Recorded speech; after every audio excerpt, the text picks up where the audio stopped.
Hello সবাইকে, good morning. কেমন আছো সবাই? আশা করি অনেক ভালো আছো, সুস্থ আছো। এই তো সকালবেলা উঠে ঘুম থেকে কাজকর্ম শুরু করে দিয়েছি। আজকে খুবই একটা শুভ দিন, তোমরা জানো, কারণ আজকে আসবে মাসি। তো সকাল থেকে অনেক সকালেই উঠেছি, ঘরদোর ঝাড়পোছ, তারপরে আরো কিছু জায়গা গোছানো গাছানো ছিল সেগুলো গুছিয়েছি। আর আগের দিন ছাদটা ঝাড় দিয়েছিলাম।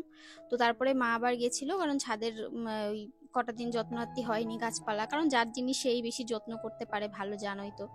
আমি যতই পরিষ্কার করি আর যতই যাই করি না কেন, সেরকম আর পরিচর্যা হবে না। যেমন আমার জিনিস অন্য কেউ সব যদি পরিষ্কার করে, আমার পছন্দ হবে না, এটা স্বাভাবিক। তো মা আবার ওই ছাদে গিয়ে ওই গাছপালায় কিছু বসানো ছিল, রিপোর্টিং করার ছিল, সেই মাটি টাটি দেওয়ার ছিল গোড়ায়, সেগুলো করলো। আবার ছাদটাকে মা নিজেই পরিষ্কার করলো। তো আমি আবার গেছিলাম সকালে, যে দেখি তো গিয়ে কি অবস্থা ছাদের। তো দেখলাম যে না, ছাদটা ঠিকঠাকই রয়েছে। যাক, এবার এদিকে জানলায় কতগুলো গাছ রেখেছিলাম আমি, কারণ এখন না প্রচন্ড পরিমাণে গরম পড়েছে। আর এখন তো জানো ঝড় বৃষ্টির দিন, তাও সাহস করে কয়েকটা গাছ রেখেছি। জানি না কতদূর কি করতে পারবো ছাদ, মানে গাছগুলো পরে আবার গিয়ে ছাদেই না রেখে আসতে হয়, কারণ ব্যালকনিতে এবছর বেশি গাছ রাখবো না। ঝড় বৃষ্টি হলে না ব্যালকনির জানলা বন্ধ করতে খুব সমস্যা হয়। ওই জন্য অধিকাংশ গাছ সব আমি রেখে এসেছিলাম ছাদে। তো কিছু সংখ্যক গাছ আবার নিয়ে আসলাম, কারণ আজকে ভাবলাম একটু সাজিয়ে গুছিয়ে রাখি, যে কারণে। আর এইটা হচ্ছে একদম শেষের চন্দ্রমল্লিকা। আহ বেশ সুন্দর কালার, একদম লাস্টে যে গাছ আনা হয়েছিল সেইটা দেখলাম ফুটে রয়েছে এখনো পর্যন্ত। তো ওই ফুলটাকে, গাছটাকে টপ সমেত নিয়ে এসেছি। এখানে বেশ রোদ ওঠে, দেখতে পাচ্ছ জানলাটায় কত রোদ, তো অসুবিধা হবে না। আর আমার সে একদম শুরুর দিকে যেরকম ডাইনিংটাকে সাজিয়েছিলাম, আজকে ভীষণ ইচ্ছা করলো সেইভাবে একটু সাজিয়ে নিই। তো আজকে আবার সেইভাবে সুন্দর করে একটু সাজিয়ে নিলাম। আমার যে ইনডোর প্ল্যান্টগুলো ছিল সেগুলো কয়েকটা দিনের জন্য ছাদে রেখে এসেছিলাম, কারণ এগুলো না একটু ছাদে রাখলে তোমার হালকা আলো বাতাসে খুব ভালো হয়। জল বৃষ্টি জলটা যদি পায় তাহলে খুব ভালো হয় গাছগুলো। তো গাছগুলো বেশ সুন্দর হয়েছে, অনেক ডালপালা ছেড়েছে। তবে মানি প্ল্যান্টটা না আজকে কালকে রাতে রিপোর্টিং করতে গেছিলাম, অন্য একটা ছোট টবের মধ্যে ছিল। তো সেই গোড়া সমেত ওঠেনি, মানে ছিঁড়ে টিড়ে উঠেছে, বুঝতে পারিনি এরকম হবে। তো ওই জন্য আর কি আমার খারাপ লাগছিল। যাক, ডাইনিং এর জায়গাটা ভালো করে গুছিয়েছি। তবে ওই যে বাথরুমের সামনে যে দরজাটা, ওখানে একটা পর্দা লাগাতে হবে। তো পর্দাটা একটু পরের দিকে পরে লাগাবো, বেলার দিকে রান্না করতে করতে, কারণ আজকে অনেক রান্না বান্না আছে। সবাই আমাকে রান্নার হেল্প করে দেবে, যদিও কাটাকুটি এ সমস্ত। তো রান্নাটা তো করতে হবে আমাকে। আর প্রত্যেকবার যখন মাসি আসে, ধরো মাসি ভিডিও দেখলো, ভিডিওতে যখন সুন্দর সুন্দর রান্না করি, তখন মাসি বলবে, কণিকা কি সুন্দর হয়েছে এই রান্নাটা, কি ভালো লাগছে, কবে যে দেশের বাড়ি যাব তোমাদের হাতের রান্না খাবো। এই যেমন মানে আমাদের দেশের রান্না, ওই মাছ মাংস টাংস না, ওই যে ওই শুটকি মাছ, মানে শুটকি, হ্যাঁ এটা মাছের মধ্যে পড়ে, তবে শুটকিটা সব জায়গায় পাওয়া যায় না, শুটকি মাছ। তারপরে হচ্ছে তোমার কচুরলতি, কচু শাক, মানে এই সমস্ত আর কি, যেগুলো আর আমাদের দেশীয় খাবার। তো ঠিক আছে, ভালো কথা। এবার আমি তো সব প্ল্যান করে রাখি, মাসি আসবে এই এই রান্না করব। তো এবার অনেক কিছু প্ল্যান করেছিলাম, কিন্তু গুছিয়ে প্ল্যানিং করে যতই রাখি না কেন, মাসি যখন আসবে তার আগেই বলবে যে আমি কিন্তু কিছু খাবো না, আমার জন্য কিচ্ছু রান্না বান্না করবে না। তখন আমি বলি, মাসি তুমি প্রত্যেকবার একই কথা বলো, খাবো না খাবো না। আর মাসি খেতেও পারে না, মানে এমনি তো এখন মানে এমনি তো জানো যে বাইরে যারা থাকে সেসব মানুষ প্রচন্ড মানে একদমই কম খায়। মানে কম খায় বলতে একদমই সেই পাখির যেরকম দানা খায় সেরকম দুটো দানা ভাত খায়, এরকম হচ্ছে ব্যাপার। তো মাসি যদি ভিডিওটা দেখে থাকো, খারাপ মনে করো না, মানে আমি বোঝানোর জন্য কথাটা বলছি। মানে আমরা যেরকম ভাত খাই, ধরো এক বাটি হলেও খাই, হাফ বাটি হলেও খাই, মানে তার থেকেও কম খায়, মানে হাফ হাতা ভাত এরকম খায়, জানো না। তো তো আমি আমার মতো বলেছি, ঠিক আছে আমি তাহলে তোমাকে এবার আলু সেদ্ধ ভাত খাবো। বলেছে হ্যাঁ আলু সেদ্ধ একটু ডাল ভাত খাইও, আর কিছু খাওয়ানোর দরকার নেই। তো এই গেল রান্নাবান্নার খবর। বিছানার চাদরটা ভেবেছিলাম তুলবো, তুজ্জল বললো যে মাসি তো 2-1 ঘন্টার জন্য আসবে, কয়েক ঘন্টার জন্য আর কি, 2-3 ঘন্টার জন্য, আর চাদরটা চেঞ্জ করো না, কালকে তো চাদরটা পাতলে ওর ওপর থেকে আবার একটা পেতে দাও। আর আমাদের বোম্বল সকালবেলা দেখা করতে এসছে কাকাইয়ের সাথে, আমার সাথে, দিদির সাথে, কারণ আজকে চলে যাবে মামার বাড়িতে। বলছে কটা দিন পরে আসবে, ওখানে কদিন থাকবে। তো যে কারণে আর দেখা করতে এসছে, একটুখানি দেখা সাক্ষাৎ করে তারপরে যাবে। আর এবার আমি ওই যে ঘর দোরগুলো মুছে নিচ্ছি। আর এই আর একজন আমার সিপাহী চলে এসেছে পেছন পেছন ঘর মুছতে। তো চলো ঘর দোরগুলো একটুখানি মুছে ভালো করে পরিষ্কার করে নিই। তারপরে ওদিকে আরো কিছু কাজ রয়েছে রান্নাঘরে, সেগুলো কমপ্লিট করে একেবারে রান্নাঘরে ঢুকবো রান্না করতে।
তো দেখো এদিকে ঘরগুলো না এক এক করে সব ভালো করে মুছে নিচ্ছি, আর আমাকে উজ্জ্বল বাবু বারবার করে বলছে যে তুমি একটুখানি আগে রান্নাটা করে নাও, তারপরে ঘরদোর মোছো। তাই আমি বললাম দেখো ঘরদোরগুলো না মুছে না গুছিয়ে তুমি রান্নাঘরে ঢুকতে পারি না, তুমি জানো।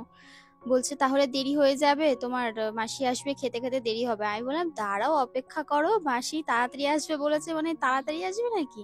তোমার সেই 2টো 2:30টায় বেজে যাবে, তার আগে আমার রান্না হয়ে যাবে, সবকিছু হয়ে যাবে, ঘর গোছানো সব হয়ে যাবে কমপ্লিট। তো বলছে ঠিক আছে দেখা যাক। আর এই দেখো পা দিয়ে এটাকে আবার ঠেলে সরিয়ে দিলাম। আর একবার অনলাইন থেকে কিনেছিলাম এই যে ঘাস দুটো, তো এইটা আমার অনেক কাজের, আমি আমার অনেক সময় ভিডিও করার ক্ষেত্রেও এটা ব্যাকগ্রাউন্ড হিসাবে ইউজ করি। ব্যাকগ্রাউন্ড থেকে নয়, ওই নিচে ফ্লোরে ফেলে তারপরে রেখে আর কি রান্না সাজানো গোছানোর ব্যাপারটা করি, মাখামুখির ব্যাপারটা। তো দেখতে খুব ভালো লাগে আর অনেক কাজের জিনিস তো। আর ওপরে যখন রান্না করছিলাম তখনও এটা ছিল। তো এখানে দেখো আবার ব্লার হয়ে গেছে। আর তারপরে এবার ঘরদোর সব সাজানো গোছানো হয়ে গেছে, মানে ঝাড়া পোছা হয়ে গেছে আর মোছাও হয়ে গেছে। তো এবার এই তোমার পাপোশগুলো পেতে দিচ্ছি, আজকে পাপোশগুলো একটু চেঞ্জ করে নিলাম। আর এইখানে পাপোশটা পেতে পেস্তাকে কি বোঝাচ্ছি বলতো? ওকে বোঝাচ্ছি দেখ আজকে নতুন পাপোশ পেতেছি, তুই যেন নিজের মনে করে কামড়ে মুখে নিয়ে চলে যাবি না। নতুন পাপোশ, কারো নতুন জুতো, জুতো নতুন হোক আর পুরনো হোক, নতুন জুতো তো আরো বেশি করে নিয়ে যায়, মানে ও যে কি খুশি হয় এই সমস্ত দেখলে, ভাবে যেন ওটা ওর জন্যই দেওয়া হয়েছে। আর এই ঘরের সামনে একটা নতুন আলাদা পাপোশ ছিল, সেটাকে আর কি পেতে দিলাম। আর এই যে এবার এই ঘরের চেয়ার টেয়ার গুলো একটু তো সুন্দর করে নিচ্ছি। তো ওই আর কি যেটুকুনি পরিপাটি করে থাকা যায়, আর আমি যেটুকুনি থাকতে পছন্দ করি তোমরা তো প্রত্যেকেই জানো, তো সেভাবেই থাকছি, মানে করে নিচ্ছি, গুছিয়ে নিচ্ছি। আর পর্দাগুলো চেঞ্জ করলাম না, কারণ পর্দাগুলো অলরেডি ঠিকই আছে, এগুলো আর ধোয়ার বা চেঞ্জ করার কোনো দরকার নেই। খুব একটা বেশি দিন হয়নি এগুলো বসিয়েছি। আর এবারে যে মেয়ে এদিকে পড়াশোনা করছে, আমি এদিকে টুকটাক যেটুকুনি কাজ আছে সেটুকুনি গুছিয়ে এবার সকালবেলা একটু মানে আমরা ভুড়ি ভোজ করে নেব, ব্রেকফাস্ট এখনো করিনি।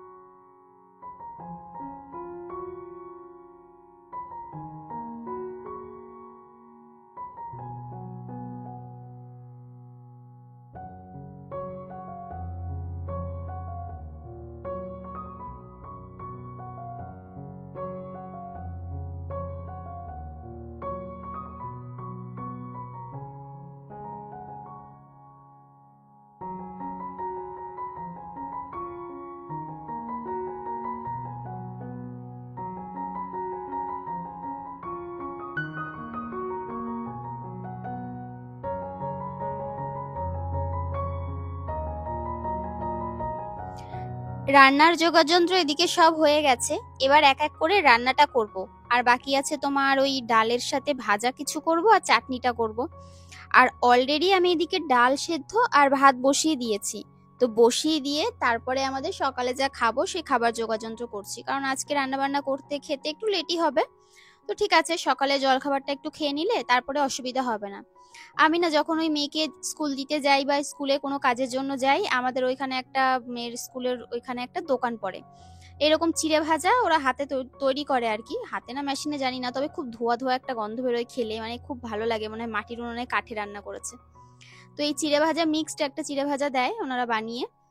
তো ওটাকেই আমি নিয়ে আসি কিনে, উজ্জ্বলের জন্যই আনি, ও খেতে খুব ভালোবাসে ওটা। ও বলে ওটা খাওয়া খুব ভালো, তুমি আমার জন্য নিয়ে আসবে, তো মিক্স করে দেয় ওটাকেই আর কি বাড়ি এনে চায়ের সাথে একটু জল খাবারের সাথে খাওয়ার জন্য ভালো লাগে বেশ। তো এদিকে চা বিস্কুট আর তার সাথে এক বাটি ওর জন্য চিড়ে ভাজা নিয়ে আসলাম আর কি, দুজনে মিলে এবার খাবো, খেয়ে দিয়ে তারপরে একটু প্ল্যান করছি এখন সকালবেলা, যে ও বলছে কি কি রান্না করবে। তো এগুলো আগের থেকে প্ল্যান হয়ে গেছিল, যদিও সকালবেলা মা কচু শাক এনে দিয়েছে। তারপরে আরো যা যা রান্না হবে তোমাদেরকে পরে ভ্লগে অবশ্যই শেয়ার করব, কারণ আজকে ভ্লগটা তোমাদেরকে পুরো শেয়ার করছি না, অল্পই শেয়ার, মানে যতটা এডিট করতে পেরেছি ততটাই তোমাদের সাথে শেয়ার করছি, বাকিটা তোমাদের সাথে পরের দিন আবার শেয়ার করবো বাকি ব্লগটা। আর এদিকে যে মেয়ে পড়াশোনা করছে, উজ্জ্বল অঙ্ক টঙ্ক দেখিয়ে দিচ্ছে, নতুন বই নতুন সিলেবাস, তো ও বলছে যত তাড়াতাড়ি আমি কমপ্লিট করতে পারি তারপরে আবার মানে রিভাইজ দিতে পারবে পড়াগুলো। তো আমি বললাম দেখো আস্তে আস্তে করো, অসুবিধে নেই। তো বলছে হ্যাঁ স্কুল খোলার আগে আমি যতদূর করে করানোর করিয়ে রাখি। তো তো এই আর কি। আর এদিকে এই খাওয়া দাওয়া করতে করতে আজকের ব্লগটা বেশি দূর বাড়াবো না, এখানেই শেষ করছি। সবাই ভালো থেকো, সুস্থ থেকো, আর নেক্সট ব্লগের জন্য অপেক্ষা করো। অনেকেই তোমরা কেয়া মাসিকে দেখার জন্য অপেক্ষা করে রয়েছো, অনেকেই চেনো, আবার অনেকেই চেনো না। তো যারা চেনো না তারা একটু অপেক্ষা করো, যারা চেনো তারা অপেক্ষা করো নেক্সট ব্লগের জন্য। আর আমি তো ভীষণ আনন্দে রয়েছি, মাসি কতক্ষণে আসবে, একটু জড়িয়ে ধরবো মাসিকে। সেই কবে লাস্ট দেখেছিলাম, তারপরে ওই মেসেজে ফোনেই কথা হয়েছে, তারপরে আর দেখা সাক্ষাৎ আর কোথায় কিভাবে হলোই না। স্বাভাবিক, এত দূরের রাস্তা, মানে কলকাতার মানে ইন্ডিয়ার মধ্যে হলে তাও ঠিক আছে, হয়ে যায়, কিন্তু অনেকটা দূরের ব্যাপার, তাই না?